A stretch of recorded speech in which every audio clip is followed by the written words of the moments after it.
বাবারে বাবা, যা গরম পড়েছে এখন, শুধু মনে হয় ঠান্ডা খাই, এই ঠান্ডা আইসক্রিম, ঠান্ডা কোল্ড ড্রিঙ্কস। কিন্তু কি করব, সারাক্ষণ কি আর বাইরে গিয়ে কোল্ড ড্রিঙ্কস আইসক্রিম খাওয়া সম্ভব? তাই ঘরে থাকা এই দুটো ইনগ্রিডিয়েন্ট দিয়ে চলো বানিয়ে ফেলি ঠান্ডা ঠান্ডা ম্যাঙ্গো মুস। তো চলো তোমাদের সাথে রেসিপিটা শেয়ার করি। যে দুধটা দেখলাম, দুধটা দিয়ে হবে কিন্তু পনির বা ছানা। তো ফার্স্টে দুধটাকে আমি জাল করে নিলাম, তখন এরকমভাবে ফুটে উঠেছে। তারপর আমি অল্প অল্প করে ভিনিগার দেবো আর নাড়তে থাকবো। তোমরা সবাই জানো কী করে ছানা তৈরি করতে হয়। তো দেখো আমাদের ছানাটা হয়ে গেছে রেডি। তারপর আমি একটা বড় বাটি নিয়ে নিয়েছি, তার মধ্যে একটা সুতির কাপড় পেতে দিয়েছি, তার মধ্যে ছানাটাকে ঢেলে দিলাম। দেন জলটা একটু সোক করে যাওয়ার পরে ঠান্ডা জল দিয়ে ভালো করে পরিষ্কার করে নিলাম ছানাটাকে। সাদা সাদা কেমন একটা লাগে। তারপর ছানাটাকে ভালো করে চিপে নিলাম যাতে একদম জল না থাকে। তারপরে মেন ইনগ্রিডিয়েন্ট হচ্ছে আম। এই আমটাকে ভালো করে চামচ দিয়ে স্কুপ করে নিলাম।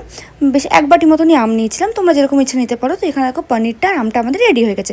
তারপরে মিক্সার গ্রাইন্ডারের মধ্যে আমটা দিয়ে দিলাম, তারপর দিলাম পনিরটা বা ছানাটা। তারপর আমি এলাচ অ্যাড করেছিলাম, তোমরা না দিতেও পারো।